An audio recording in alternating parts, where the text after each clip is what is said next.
Bom dia a todos. Queria começar por agradecer o convite para estar aqui hoje e partilhar convosco um bocadinho sobre evangelização. O convite chegou através do Padre Carlos, a quem agradeço também em nome da minha congregação. Então, o tema que nos reúne esta manhã é este: a nova evangelização, porquê e como. E evangelização é um tema que nos é comum a todos. Em primeiro lugar, porque somos batizados, cristãos, inscrevemos-nos para estas Jornadas Marianas Monfortinas. Isto significa que, de algum modo, na nossa vida, já fomos evangelizados. E não queria começar este momento senão por aqui, porque este é o primeiro passo da evangelização. Reconhecer que o Senhor Jesus, através de muitos meios, através de muitas pessoas, através de muitas coincidências com que foi acumulando a minha vida, me tem vindo a evangelizar, ou seja, tem vindo a tornar-me mais próximo do seu Evangelho, a tornar-me mais próximo da sua pessoa. E por isso é que estes momentos de jornadas, estes momentos de encontros são tão importantes. Porque estas jornadas marianas são um dom de Deus para cada um de vocês, para mim. Porque quando vimos estes encontros damos conta daquilo que na nossa vida nos tem ajudado a percorrer o caminho de Deus e também se calhar a reconhecer aquilo que na nossa vida nos tem afastado deste caminho do Evangelho, nos tem desviado o olhar daquilo que é essencial. E por isso, se é verdade que já começámos a ser evangelizados, esse é um trabalho que nunca está terminado. Por um lado, porque há sempre áreas na nossa vida em que podemos crescer, e por outro, porque há sempre desafios novos, porque há sempre coisas novas a acontecer na nossa vida, há sempre acontecimentos que vão exigindo de nós uma resposta, e uma resposta de acordo com o Evangelho. E então damos graças a Deus por este momento, por este encontro, que certamente nos tornará mais semelhantes a Jesus. Certamente muitos de nós, ou provavelmente todos de nós, já tivemos esta experiência de que quando damos tempo a Deus, quando damos de nós a Deus, recebemos muito mais. E depois crescemos em confiança e começamos a dar mais, e depois recebemos mais.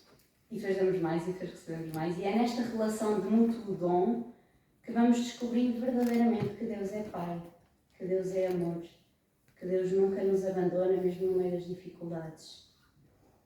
E depois vamos percebendo que afinal não é Deus que dá mais. Nós é que parece que estamos mais dispostos a receber, não é verdade? Como quando queremos arejar uma casa. Se abrimos uma janela muito pequenina, demora mais tempo. Se abrimos de par em par as janelas e as portas, é no instante.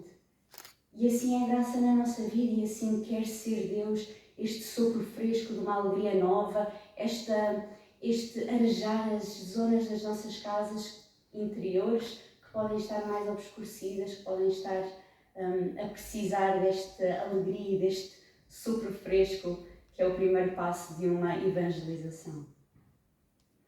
Então, uma pergunta que podemos fazer diante de Deus neste dia é se há alguma área na nossa vida que nós podemos identificar que ainda não é o Evangelho a acontecer nas nossas vidas. Se há alguma relação à qual eu poderia estar a prestar mais cuidados, alguma atitude negativa que eu tenha alimentado, algum pecado, enfim, alguma área que possa estar mais escura e que eu quero pedir ao Senhor neste dia que venha, que ilumine e que me mostre como viver esta situação, a minha vida, de acordo com a luz do Evangelho. Então, o primeiro passo para nos tornarmos evangelizadores é este: de sermos nós mesmos evangelizados e de nos deixarmos transformar e evangelizar. E sim, verdadeiramente todos somos chamados a evangelizar. Então passemos à primeira pergunta que nos reúne aqui. A nova evangelização, porquê? Porquê nova evangelização? Porquê temos de evangelizar? E a resposta imediata e muito simples é porque Jesus nos mandou evangelizar. Recordam-se que depois da ressurreição, Jesus disse aos 12, e cito o Evangelho segundo Mateus: e depois fazei discípulos de todos os povos, batizando-os em nome do Pai, do Filho e do Espírito Santo, ensinando-os a cumprir tudo quanto vos tenho mandado.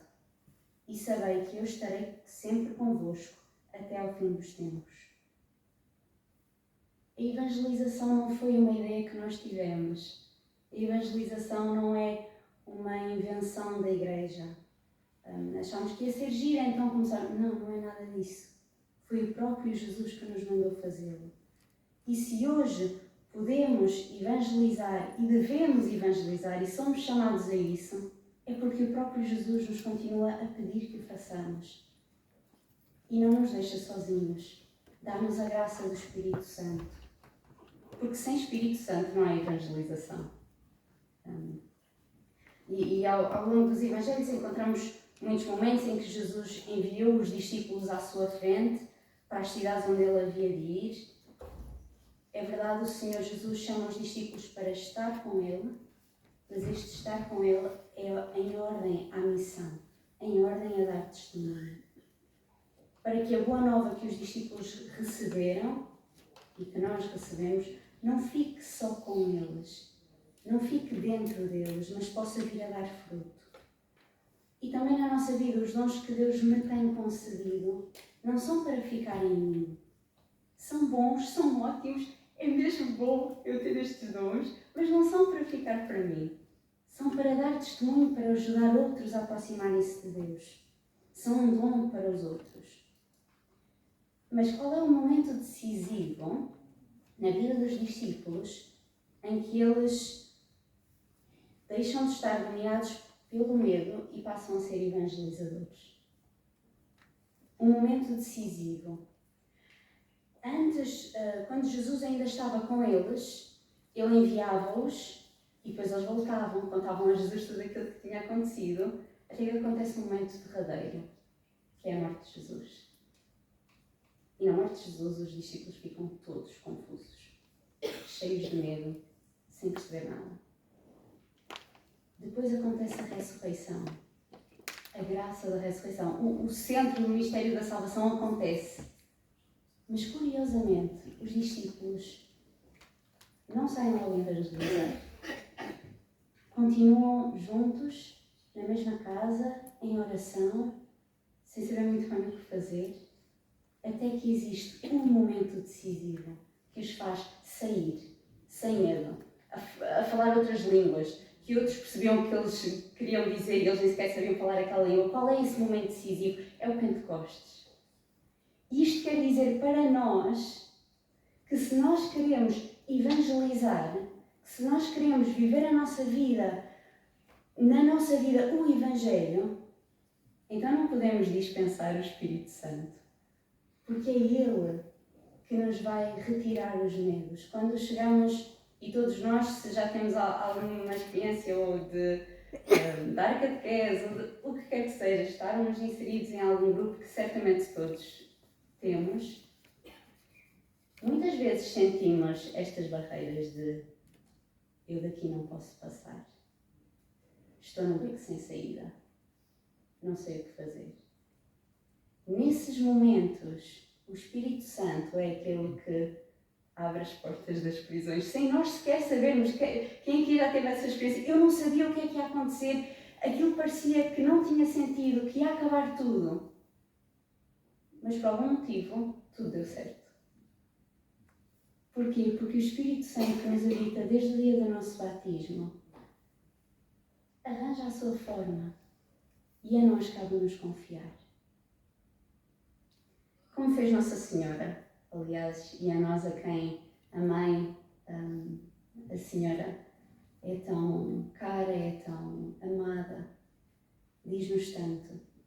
Ela não deixou os dons de Deus fecharem-se em si, pô-los a render. Na Anunciação, na Visitação, nas bodas de Caná, junto à cruz, com a Igreja nascente. E por isso vemos algumas imagens de Nossa Senhora, são umas imagens que eu confesso que gosto muito, por exemplo, Nossa Senhora das Graças, que tem assim os braços abertos, conhecem? Nessas imagens nós vemos, em algumas imagens Nossa Senhora está assim, para nos indicar que guarda tudo no seu coração. Noutras imagens Nossa Senhora aparece assim, para nos indicar o quê? Que aquilo que ela tem não é dela, é para dar. E que bom seria que no final da nossa vida, uma bonita imagem daquilo que foi a nossa vida, pudesse ser esta. Por um lado, de guardar, de não desperdiçar o dom de Deus, de não o deitar fora, de guardar, mas também de oferecer, de estar sempre de braços abertos. E que bom que é, e provavelmente todos nós já conhecemos alguém assim, alguém a quem nós pedimos alguma coisa, precisamos de ajuda e a pessoa está sempre de braços abertos para nós. Dizer o que é que precisas, estou aqui para ajudar, e não é tão bom estar ao pé de alguém assim. E não é tão bom que nós a pouco e pouco nos vamos transformando cada vez mais em pessoas assim, em quem Deus pode pedir o que quiser, porque eu estou aqui. Deus pode-me pedir que vá para a esquerda, ou que vá para a direita, ou que vá para cima, ou que vá para baixo. Eu estou disponível, e cultivar esta disponibilidade de coração. Nossa Senhora está ao serviço, como aquela que dá tudo o que tem. E nós, ao olharmos para ela e ao deixarmos-nos moldar por ela, também nos podemos tornar cada vez mais assim. E a propósito de ver a nossa vida como um dom, recordo e trago-vos um excerto do livro do profeta Isaías, de que gosto muito, é o capítulo 58, quando Deus traça para nós um caminho de felicidade. E diz ele assim: então a tua luz surgirá como a aurora, e as tuas feridas não tardarão em cicatrizar-se. A tua justiça irá à tua frente, e a glória do Senhor atrás de ti. Então invocarás o Senhor e Ele te atenderá, pedirás auxílio e te dirá: aqui estou. Quem não gostaria de viver isto? E como é que o podemos viver? Diz o Senhor a seguir: se retirares da tua vida toda a opressão, o gesto ameaçador e o falar ofensivo, se repartires o teu pão com o faminto e matares a fome ao pobre, a tua luz brilhará na tua escuridão e as tuas trevas tornar-se-ão como o meio-dia. O Senhor te guiará constantemente, saciará a tua alma no árido deserto, dará vigor aos teus ossos. Serás como um jardim bem regado, como uma fonte de águas inesgotáveis.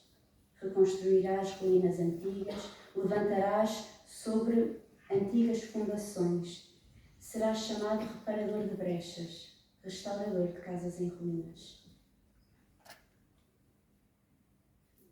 Queridos irmãos, não é pouca a nossa missão. O Senhor promete que seremos uma fonte para aqueles que têm sede, que reconstruiremos as vidas quebradas dos nossos irmãos que perderam o sentido da vida, que não têm a luz. Não apouquemos a nossa entrega. Há tantos que esperam um testemunho assim, há tantos que precisam de um testemunho assim. E é para eles que devemos olhar. Porque é que o Papa Francisco fala tanto de ir às periferias? É isto. É como se ele nos estivesse a dizer: sai da tua zona de conforto, porque o teu irmão ao teu lado precisa de ti.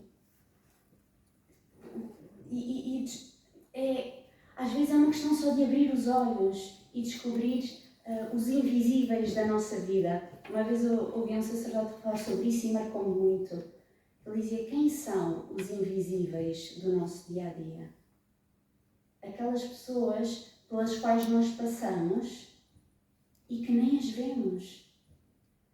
Aquelas pessoas pelas quais passamos e nos passam despercebidas porque estamos ocupados com a nossa cabeça noutras coisas, porque estamos ocupados com aquilo que temos que fazer, porque estamos estressados por isto e aquilo. É certo, é verdade. Mas se calhar passou um invisível pela minha vida que precisava de um olhar, que precisava de uma atenção, que precisava de uma palavra de coragem, precisava do meu coração centrado no Evangelho para o poder ver e perceber a sua necessidade e poder dar a luz de Deus. E sabem, dizia o Papa Paulo VI, uma frase que eu gosto muito: a Igreja existe para evangelizar. Escreveu na Exortação Apostólica Evangelii Nunciandi, no número 9, diz ele assim: evangelizar constitui de facto a graça e a vocação da própria Igreja, a sua mais profunda identidade. Ela existe para evangelizar. Ora, o Santo Padre poderia ter dito: a Igreja deve evangelizar, ou é tão bom quando a Igreja evangeliza, ou assim. Mas não. Ele diz: a Igreja existe para evangelizar. Não disse que é bom, não disse que é um adorno, não disse que é bom quando acontece, mas quando não acontece também não faz mal, pronto. Fazemos outras coisas. Não. Nós existimos para evangelizar.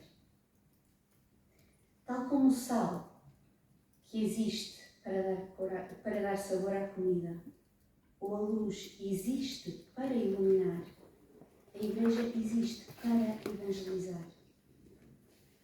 Bem dizia Jesus no Sermão da Montanha: vós sois o sal da terra.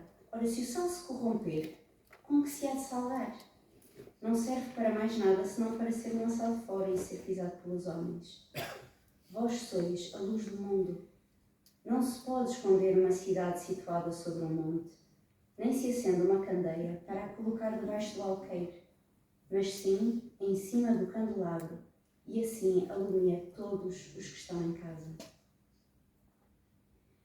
E esta passagem do Evangelho segundo São Mateus recorda-nos um terceiro motivo. Portanto, o primeiro motivo porque Jesus nos mandou evangelizar. O segundo motivo porque os nossos irmãos precisam dos nossos olhos abertos e das nossas mãos prontas a ajudar. E este terceiro motivo porque se nós vivemos a vida que Jesus nos deu, é impossível contê-la dentro de nós. E repito, se nós vivemos a vida que Jesus nos deu, não é possível contê-la em nós. É como se alguém chegasse aqui e partisse um frasco de perfume, daqueles bons. É impossível que não cheire. Ou então não é perfume, mas é impossível que não cheire. Também na nossa vida, se eu vivo o Evangelho, é impossível que isso não se note. É impossível que isso não vá transformando os meus gestos, a minha forma de falar, a minha forma de ser. É impossível.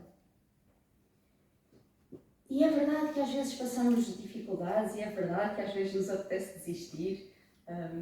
Não é novo. Já o profeta Jeremias dizia assim: a mim mesmo eu dizia: não pensarei mais nele, em Deus. Não pensarei mais em Deus. Não falarei mais no seu nome. Mas no meu coração, a sua palavra era um fogo devorador, encerrado nos meus ossos. Esforçava-me por contê-lo, mas não podia. E a mesma experiência, que bonito estarmos aqui em Fátima hoje, a mesma experiência foi a experiência de Santa Jacinta Marte. Da Jacinta, no dia 13 de maio, não sei se conhecem a história, posso contar brevemente. No dia 13 de maio, Francisco, a Jacinta e a Lúcia viram Nossa Senhora, e a Lúcia, como a prima mais velha, 10 anos, percebeu, depois da aparição, que ninguém ia acreditar que Nossa Senhora lhes tinha aparecido. E por isso, combinam com os seus primos que não deviam dizer que tinham visto Nossa Senhora a ninguém, que ia ficar um segredo entre eles. A Jacinta disse: está bem, não digo. Mas ao ir para casa, ela só sabia dizer uma coisa: já sabem o que é. Ai, que senhora tão bonita. E a Lúcia, claro, já sabem como é. Não podes dizer a ninguém, já sei que vais dizer a alguém. Ela diz: eu prometo, Lúcia, eu prometo que não diga a ninguém. Prometo que não diga a ninguém. Primeira coisa que ela diz à mãe quando chega à casa: oh, minha mãe, que a gente viu Nossa Senhora na cova da Iria. Correu mal. Pronto. porque ninguém acreditava que Nossa Senhora lhes tinha aparecido, começaram a sofrer muito porque as pessoas não acreditavam, faziam interrogatórios, a mãe da Lúcia batia-lhe muito, etc. e tal. E a Lúcia diz assim à Jacinta: ó Jacinta, nós combinámos, porquê é que tu disseste? E a Jacinta responde: eu tinha cá dentro uma coisa que não me deixava estar calada. E o que é que acontece na nossa vida quando o Evangelho começa a fazer parte verdadeira da nossa vida? É que nós ficamos cá dentro com uma coisa que não nos deixa estar calados, que não nos deixa viver a vida como se a vida não fizesse sentido, que não nos deixa viver a vida só toma lá da cá, uma coisa fria, uma relação com os outros que não faz sentido, gestos, palavras. Já não podemos viver assim. Temos outra forma de pensar, temos outra forma de sentir, temos outra forma de agir. E temos cá dentro uma coisa que não nos deixa estar calados, que não nos deixa ficar quietos. E ela dizia também, Santa Jacinta Marte, se eu pudesse meter no coração de toda a gente o lume que tenho cá dentro no peito a queimar-me e a fazer-me gostar tanto do coração de Jesus e Maria. E uma vez uma das minhas irmãs, a irmã Ana Lisa, partilhava: e se esta frase de Jacinta se tornasse mesmo verdade? E se ela conseguisse meter no coração de toda a gente este lume que ela tinha no peito, o que é que aconteceria ao nosso mundo, à nossa vida?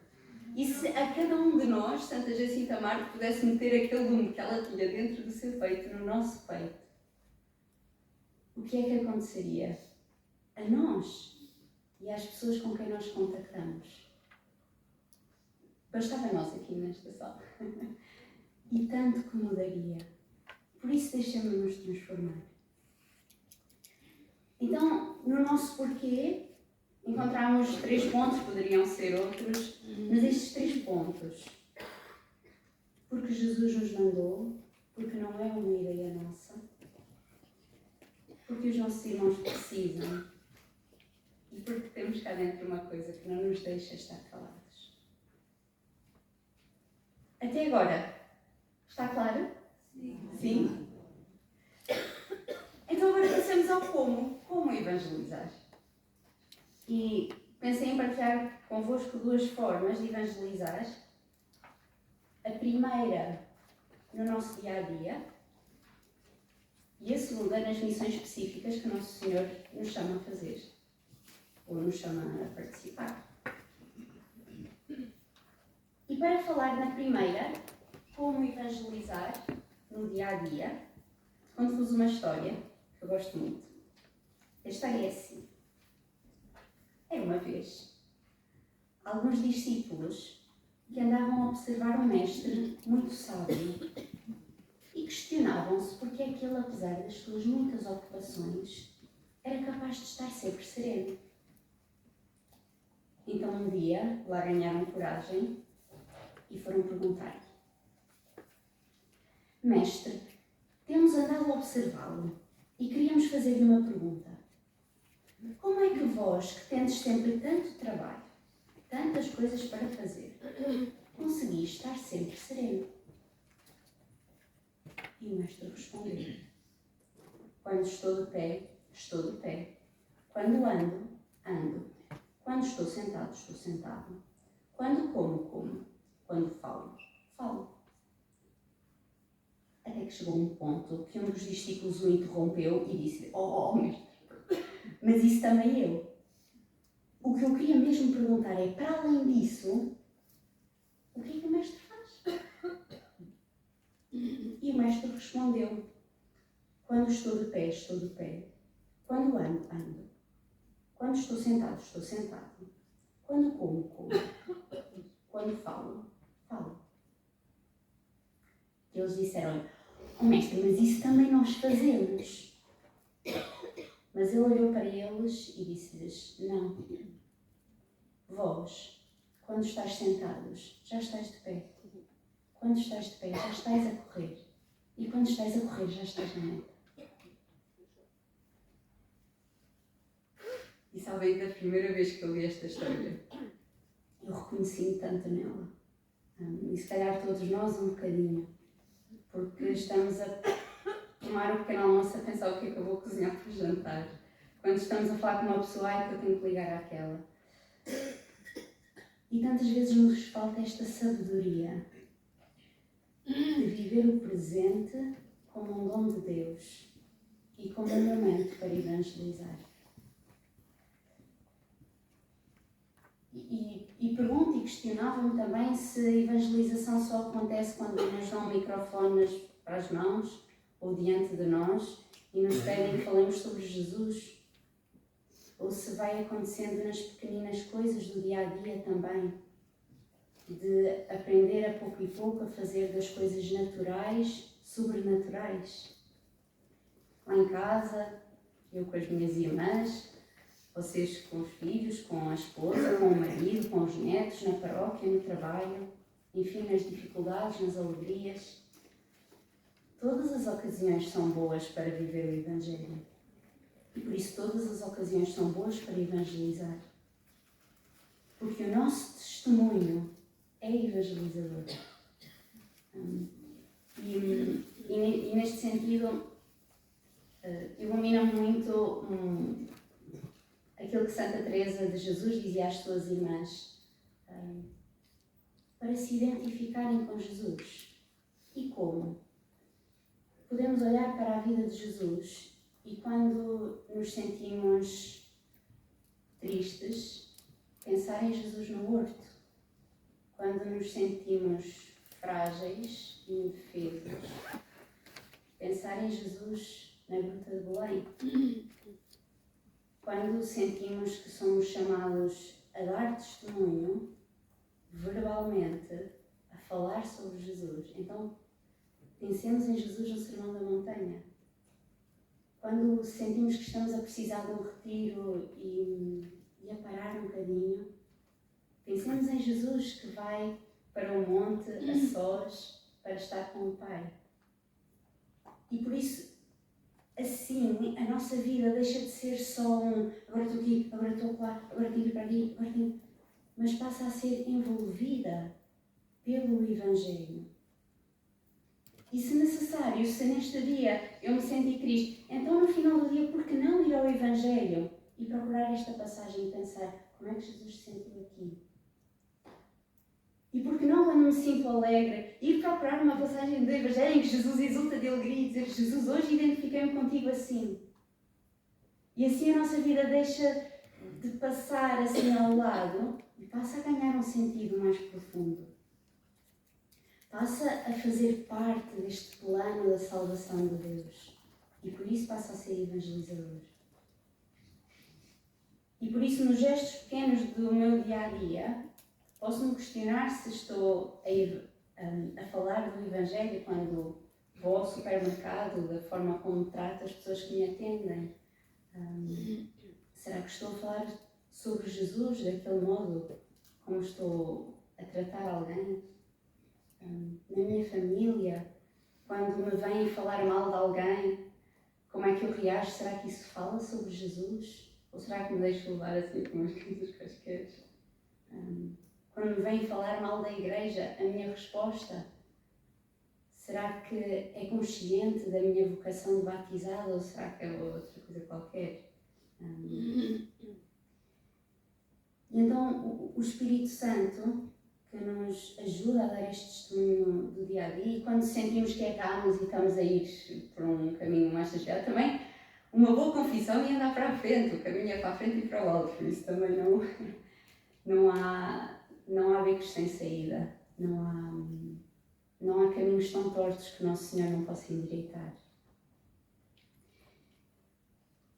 E então, antes de avançar para o próximo ponto, gostaria de refletir convosco sobre um tema que eu considero muito importante, que é uma pergunta.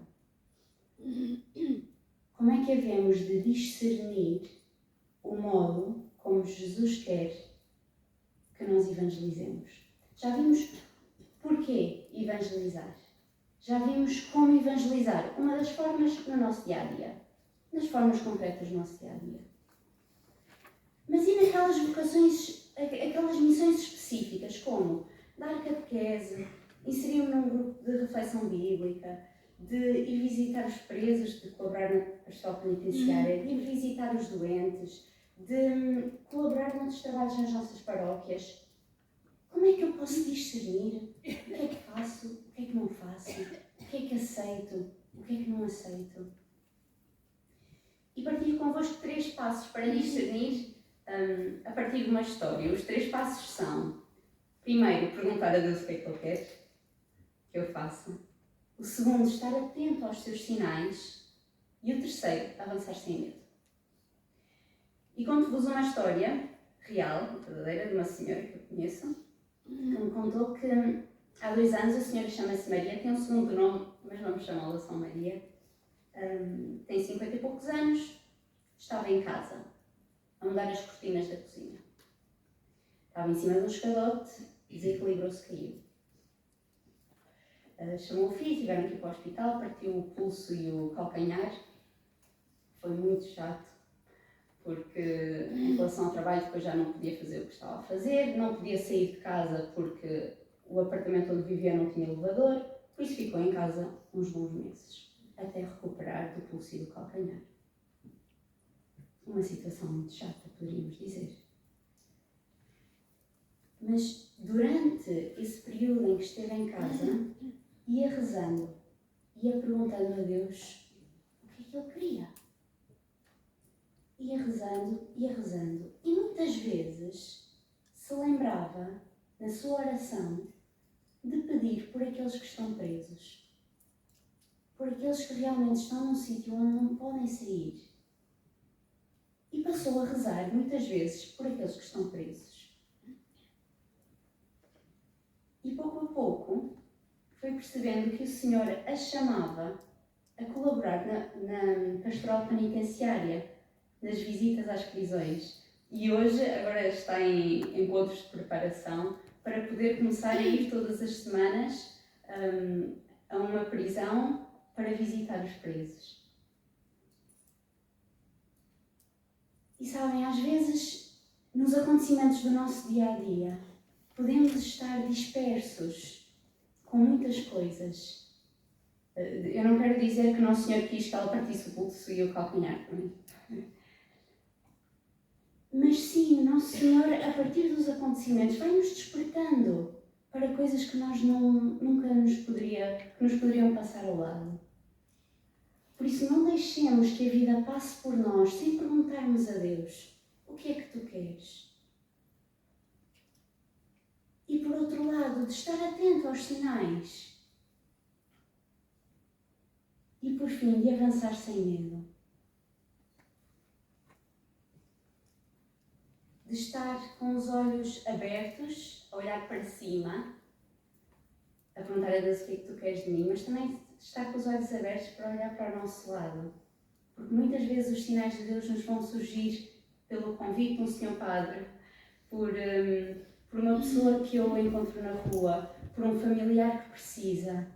E isto são as interpelações que Deus quer fazer à minha vida. Por fim, gostaria de falar convosco um bocadinho de 2 atitudes que nos ajudam a discernir estas missões específicas que Deus pode querer para mim e de 2 atitudes que não me ajudam a discernir. 2 atitudes que ajudam. Uma delas é a prontidão. E podemos pensar em Maria, a discípula com as sandálias nos pés, pronta a levantar-se e a partir apressadamente para levar Jesus. Facilmente nos recordamos na passagem evangélica em que Maria apressadamente se dirige para a montanha, para a casa de Zacarias ao encontro de Isabel, levando Jesus no seu seio. O amor requer sempre prontidão e não olha a dificuldade do caminho, ao que é cômodo, ao que é confortável, não olha a isso. Aquele que ama o seu mestre torna-se o seu discípulo e repete como diz a amada no livro do Cântico dos Cânticos: arrasta-me atrás de ti. arrasta-me atrás de ti, Senhor. E por isso é que tem sempre as sandálias nos pés, porque está sempre pronto a levantar-se e a seguir. E a prontidão é também um sinal, ou é também uma atitude de quem é pobre em espírito, de quem não está agarrado às coisas deste mundo, que está livre, que está desprendido. E por isso a palavra de Deus coloca-se de pé e segue. E nós, como discípulos de Jesus, somos chamados a ter então esta atitude de prontidão para seguir o caminho do Senhor. Em segundo, e talvez este um bocadinho mais desafiante, o segundo é a fidelidade. Dizia Bento XVI aqui em Fátima que a fidelidade no tempo é o nome do amor.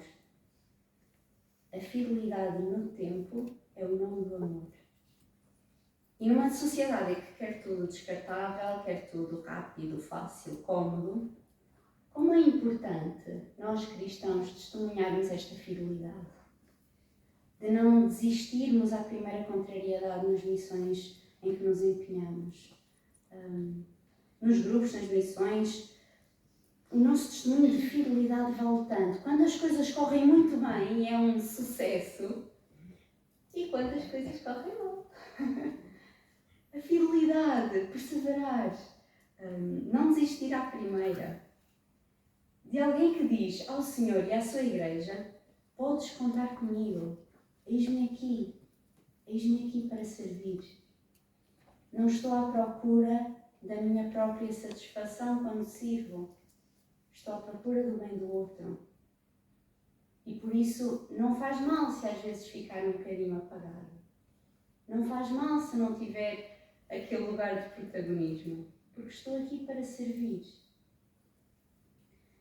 Tal como Nossa Senhora disse, faça-se, quando foi visitada pelo anjo, mas não se ficou por aí. Pois não. Nossa Senhora disse, faça-se, quando foi visitada pelo anjo, quando se pôs de pé a caminho ao encontro de Isabel, quando percebe que tem que partir para Belém, onde Jesus acabará por nascer, depois fugir para o Egito, mais tarde põe-se a caminho para oferecer Jesus no templo, oferecer a Deus o que tinha de mais precioso, depois ainda deixa e vai para Nazaré. E depois, quando perde Jesus no templo, em que já vai a caminho de Nazaré e volta para trás para ir ter comunhão, quando, enfim, em todas as circunstâncias podem mudar, mas a fidelidade estava sempre lá. E em tudo isto ela mostra-nos que é possível ser fiel. E mais, que a fidelidade é o nosso caminho de felicidade. E por isso não baixamos os braços neste anúncio da alegria de sermos cristãos, ainda que às vezes custe.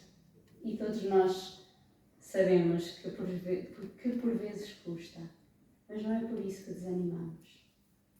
Então, duas atitudes que nos ajudam a discernir a vontade de Deus: a prontidão e a segunda, a fidelidade. E depois temos duas atitudes que não nos ajudam a discernir. A primeira delas é o desânimo. É aquela sensação de que não vale a pena fazer nada. Ou porque eu não tenho jeito, as outras pessoas é que têm sempre mais jeito do que eu. Ou porque eu não tenho jeito, ou porque eu não sou capaz, ou porque eu não tenho tempo, ou porque as outras pessoas são melhores do que eu, ou porque as pessoas a quem eu vou dirigir não querem saber, por isso não vale a pena sequer tentar. Não caiamos nesta mentira de que não vale a pena anunciar o Evangelho, de que já ninguém nos ouve, de que não vale a pena chamar outras pessoas, que não vale a pena anunciar a alegria que é pertencer a Cristo. Pelo contrário, cada um de nós que estamos aqui nesta sala tem um lugar insubstituível aos olhos de Deus na sua missão. Então, por um lado, temos o desânimo. Por outro lado, uma atitude que também não nos ajuda muito a discernir é a atitude contrária, que é a atitude do faz tudo. Conhecem essa atitude? Do faz tudo.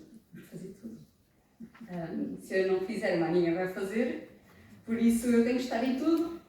Só que depois caímos no risco de tudo depende de mim, que é o risco do ativismo. De andar com a agenda cheia de coisas da igreja, mas às vezes ao final do dia sentir-me desanimado porque fizemos muitas coisas pelo Senhor, mas na verdade não tivemos com Ele. Estão a ver?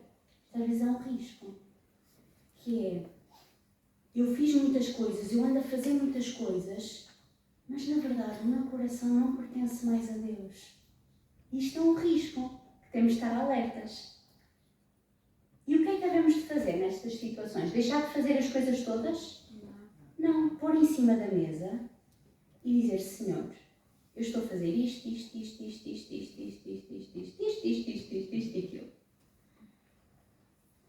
Será que estou a fazer isto por ti ou por mim? Será que estou a fazer isto porque confio em ti ou porque só estou a confiar nas minhas forças?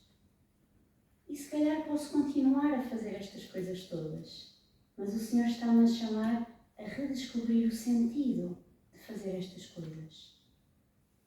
Ou então posso até chegar à conclusão, diante de Deus, diante de um sacerdote que me acompanha, ou de alguém que me acompanha, chegar à conclusão que se calhar posso procurar fazer apenas algumas destas coisas, porque se calhar as outras já eram a minha necessidade de estar aqui sempre. Compreendem? Aquilo que nós devemos fazer não é fazer tudo, nem não fazer nada, mas colocar diante de Deus e discernir, pensar, porquê é que eu faço isto? Porquê é que eu me empenho nisto? E aí, depois de discernirmos, ganhamos uma força interior, porque sabemos porquê é que fazemos as coisas. Não andamos ao sabor do vento, mas estamos enraizados na vontade de Deus para a nossa vida. Por fim, e já para terminar, falo-vos de algo que está no título e de que ainda não falámos. Porque até agora eu ainda só me referi à evangelização no sentido geral e não me referi à nova evangelização. E a nova evangelização foi um termo usado por João Paulo II, que se tornou muito famoso e muito usado a partir daí. Mas podemos questionar o que é que João Paulo II queria dizer com nova evangelização. O que isso significa, nova evangelização? Então, mas o Evangelho não é sempre o mesmo. Não vamos acrescentar nada ao Evangelho, pois não? Não. Então, porquê é que ela é nova?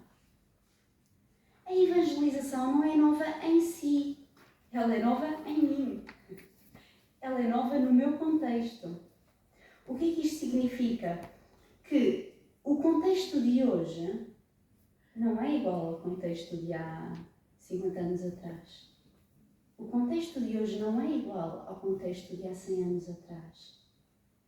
E por isso, o modo de eu viver o Evangelho e de eu evangelizar há de estar adaptado às necessidades do tempo. E que necessidades nós vemos neste tempo? Tantas pessoas com tanta ansiedade, tantas pessoas que perderam o sentido da vida, tantas pessoas... Isto são sinais aos quais nós devemos estar atentos. Tantos idosos aos quais não é prestada a devida atenção. Tantas coisas que nós identificamos como problemas ou como desafios do nosso tempo têm de ser tidos em conta quando nós pensamos o que é que eu hei de fazer. Se calhar hoje há outros desafios que não havia há 100 anos atrás. Que bom! Então que haja uma nova evangelização nesses lugares, nesses contextos. E claro que cada um de nós aqui é aqueles que vêm, que alguém que veio de Lisboa. Ok, aqueles que vieram da Madeira. Certamente terão que vieram de outros contextos, do Norte. Ou daqui de Fátima. Terão respostas diferentes, porque a resposta que é necessária em Lisboa pode não se adaptar à resposta que é necessária na Madeira. Pode não se adaptar à resposta que é necessária aqui em Fátima. Por isso é que é tão importante o discernimento. Por isso é que é tão importante que esta evangelização não seja um bloco, que eu coloco aqui de igual forma que coloco acolá, mas que possa ser uma relação com Deus. Que possa ser uma relação com Deus que me ajuda e que me desperta para que eu possa ajudar outros a relacionarem-se com Ele. Isto é que é a nova evangelização, adaptada à nossa cultura, adaptada ao nosso contexto, adaptada às necessidades dos nossos irmãos. E por isso ficamos contentes não ficamos contentes só com o que fizemos no passado e tentar encaixá-lo nisso agora. É preciso uma fidelidade criativa. É preciso imaginarmos, pensarmos modos novos de falar aos nossos familiares, aos nossos amigos, àqueles que vivem connosco, àqueles com quem trabalhamos, àqueles a quem somos chamados a evangelizar. De modo novo. O Evangelho é o mesmo, mas a forma pode mudar. E por isso é urgente estar com os olhos bem atentos e bem abertos à realidade. Perceber as necessidades de cada um dos nossos irmãos e perceber qual é a melhor forma de os ajudar a relacionar-se com este Deus que é amor, com este Deus que é Pai, Filho e Espírito Santo. O Evangelho é sempre o mesmo, Jesus é sempre o mesmo, mas o modo de falar dele pode ser novo, assim nos inspira o Espírito Santo.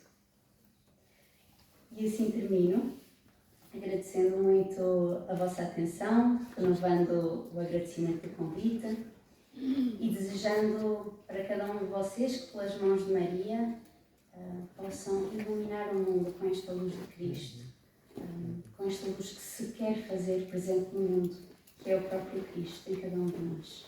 Louvado seja nosso Senhor Jesus Cristo.